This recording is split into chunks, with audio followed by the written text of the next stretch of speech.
Hello, नमस्ते, प्रणाम, सलाम। Welcome to Daily Mirror. एक समय था जब बिहार को बीमारू राज्य कहा जाता था। यहाँ की आधा आबादी नौकरी की तलाश में दूसरे राज्य के ठोकर खाती थी और ट्रेन में भेड़ बकरियों की तरह ठूस ठूस कर यहाँ से पलायन होता था। लेकिन अब दौर बदल चुका है।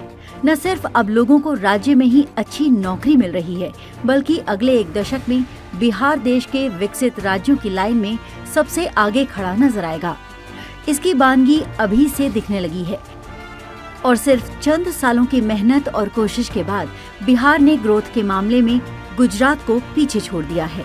जी हाँ, जिस गुजरात को कभी देश का सबसे अग्रणी राज्य माना जाता था और गुजरात मॉडल का डंका बजाया था, उसे अब बिहार ने हर मामले में पछाड़ दिया है। किसी भी राज्य की तरक्की का पैमाना उसके ग्रोथ रेट यानी ग्रॉस डोमेस्टिक प्रोडक्शन, जिसे हिंदी में सकल घरेलू उत्पाद भी कहते हैं, उससे मापा जाता है। अब इस मामले में गुजरात को पीछे छोड़ते हुए बिहार आगे निकल गया है। ऐसा दावा हम नहीं कर रहे, बल्कि सरकार खुद कह रही है। दरअसल सरकार द्वारा जारी आंकड़ों के मुताबिक जहां साल 2024-25 के लिए बिहार का जीडीपी रेट का अनुमान 13.5% रखा गया है, वहीं गुजरात का जीडीपी अनुमान सिर्फ 13.3% जताया गया है। आंकड़ों में इस अंतर को अगर आप सीधे शब्दों में समझें तो गुजरात के मुकाबले बिहार अब ज्यादा तेजी से तरक्की कर रहा है, जिसके कई अहम कारण हैं। इसके सबसे मजबूत कारणों में से एक ये है कि अब गुजराती कंपनियों को भी अपने राज्य से ज्यादा भरोसा बिहार में नजर आने लगा है, क्योंकि यहाँ अभी ग्रोथ की काफी संभावनाएं हैं और कोई भी उद्योगपति वहीं अपना पैसा लगाते हैं जहां उसे ज्यादा मुनाफे की संभावना नजर आती है। बिहार में न सिर्फ तेजी से उद्योग और फैक्ट्रियां लग रही हैं, बल्कि राज्य की एक्सपोर्ट की क्षमता में भी काफी बढ़ोतरी हुई है। सिर्फ बीते एक साल की बात करें तो बिहार में 238 कंपनियों द्वारा 36,000 करोड़ रुपए निवेश की सभी औपचारिकताएं पूरी किए जाने के बाद अब ये धरातल पर उतरने लगा है। बिहार में बीते साल दिसंबर में बिहार बिजनेस कनेक्ट कार्यक्रम का आयोजन किया गया था, जिसमें 16 देशों की 600 से अधिक कंपनियों ने भाग लिया था।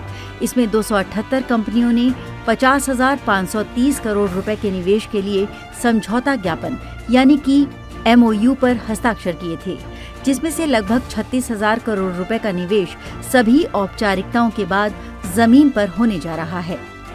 बिहार के उद्योग मंत्री नीतीश मिश्रा ने कहा कि कई बड़े निवेशकों ने बिहार को अपनी पसंदीदा जगह के रूप में चुना है। गुजरात के नामी कारोबारी गौतम अडानी हो या फिर टाटा ग्रुप या सावी लेदर्स, सभी बिहार में बड़े पैमाने पर इन्वेस्टमेंट कर रहे हैं। गौतम अडानी जहां नवादा के वारसिलीगंज में 1600 करोड़ से अंबुजा सीमेंट की फैक्ट्री लगा रहे हैं, वहीं टाटा ग्रुप ने 800 करोड़ की लागत से पटना में ताज होटल और सिटी सेंटर मॉल बनाया है। टाटा ग्रुप जल्द ही बिहार में प्रोडक्शन यूनिट भी खोलने वाली है। बिहटा, हाजीपुर और मुजफ्फरपुर राज्य के 3 ऐसे सेंटर्स बन गए हैं जिसे अब इंडस्ट्रियल टाउन कहा जाने लगा है। यहाँ सैकड़ों कंपनियों के प्लांट बीते कुछ समय में लग चुके हैं। इसके अलावा अगर बात करें तो कपड़ा, चमड़ा, खाद्य प्रसंस्करण क्षेत्रों में 26,429 करोड़ रुपए के प्रस्तावित निवेश समझौते हुए हैं। राज्य सरकार और 38 कंपनियों के बीच निवेशी संबंधी समझौता पर हस्ताक्षर किए गए। समझौते में इंडियन ऑयल कॉरपोरेशन के साथ 7,386 करोड़ रुपए की डील भी शामिल है। इसके बाद Patel agri industries private limited के साथ 5,230 करोड़ रुपए, Indo European research and health care private limited के साथ 2,000 करोड़ रुपए, Dev India project and spray engineering devices limited के साथ 1,600 करोड़ रुपए के MOU शामिल हैं।